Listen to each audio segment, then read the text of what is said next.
When we arrived in America, we were sent down to Alabama, and we were rather upset because the first thing we had to do was a couple of months' training to salute.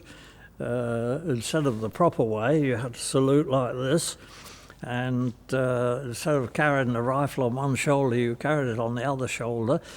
And this made us very annoyed because we'd come here to learn to fly. Every day we marched past this reviewing stand, and one day the band struck up the American Colonel Bogey, to which the English have some rather vulgar words.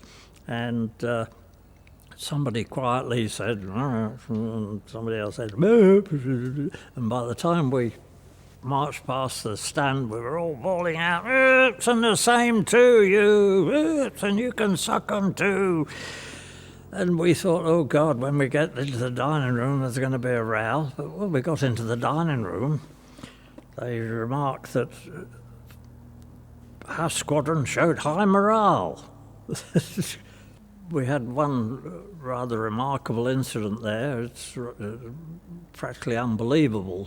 One of our pupils not only forgot to fasten his leg straps on his parachute, but he also forgot to fasten his seatbelt when he got in behind the instructor.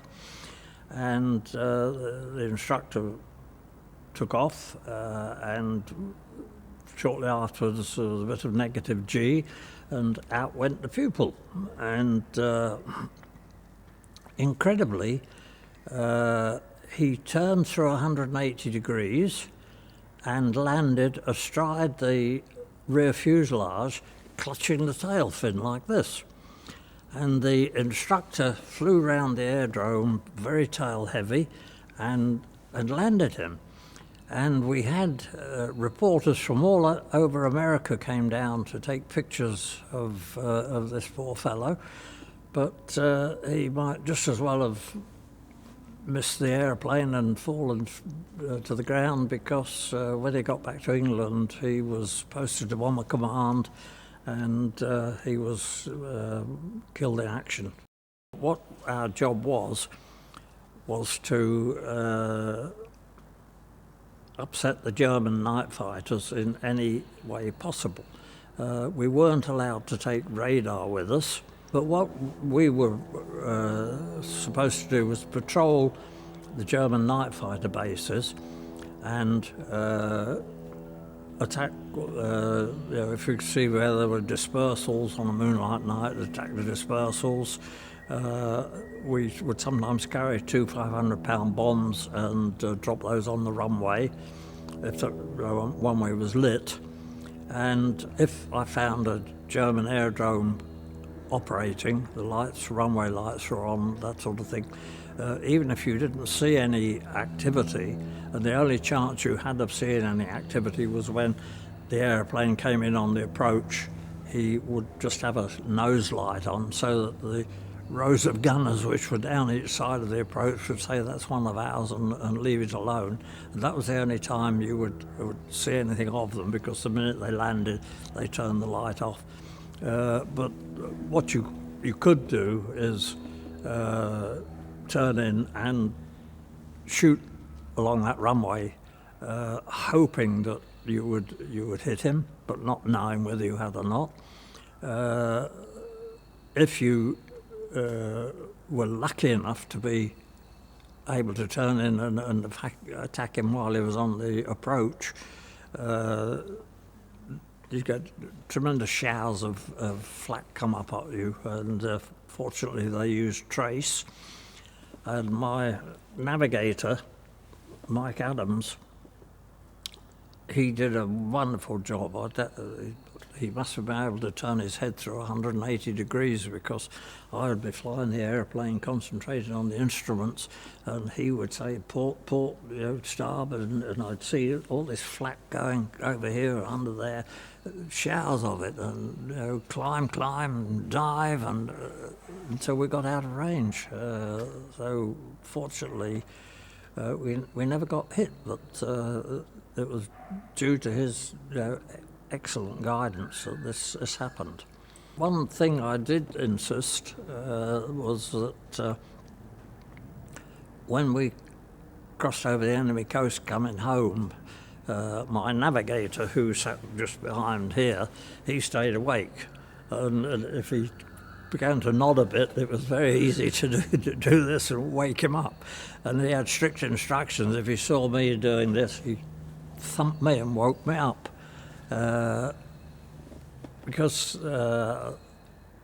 I'm fairly sure that my airplane, P3, which was our squadron registration, and K, which is Kilo, but I always call her Katie, my beloved Katie. After I finished my last op, I had a couple of weeks leave, and I managed to get a film, and I went back to take a picture of Katie, and I said, "Where's Katie?" And they said, "She's gone." It appeared that the pilot had finished his op, come across the North Sea.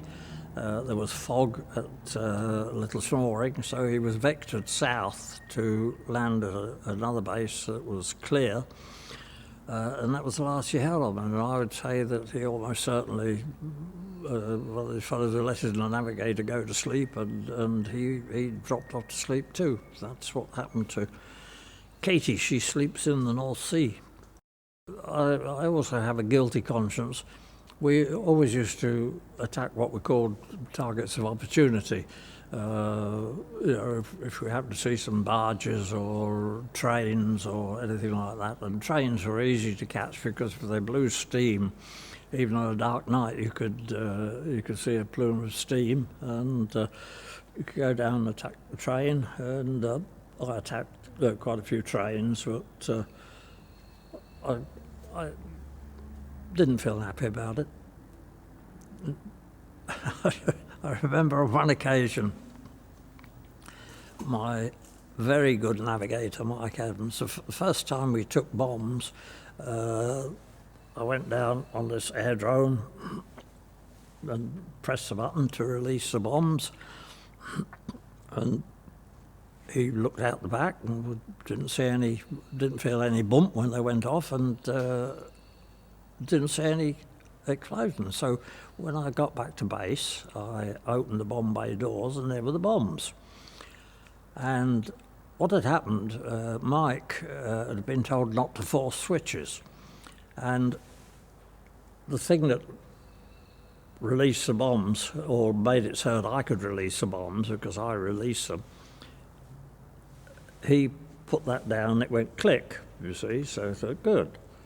He didn't realise that it had to go click, click, so the bombs didn't go.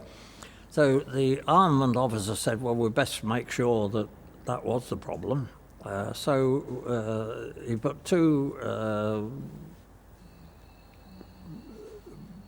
fragmentation bombs in the airplane, and of course food was short in England at that time, it was rationed, and the seals were eating a lot of fish out of the North Sea, and we relied on North Sea fish for food. So he wanted me to fly over some sandbanks in the North Sea where there were scores of seals and drop the fragmentation bombs on them. Which I did, and he was looking over the side and saying, "Oh, good, right, yeah, marvellous, all these seals blown to smithereen." I just couldn't look over the side. So I just couldn't. I thought that was a dreadful thing to do.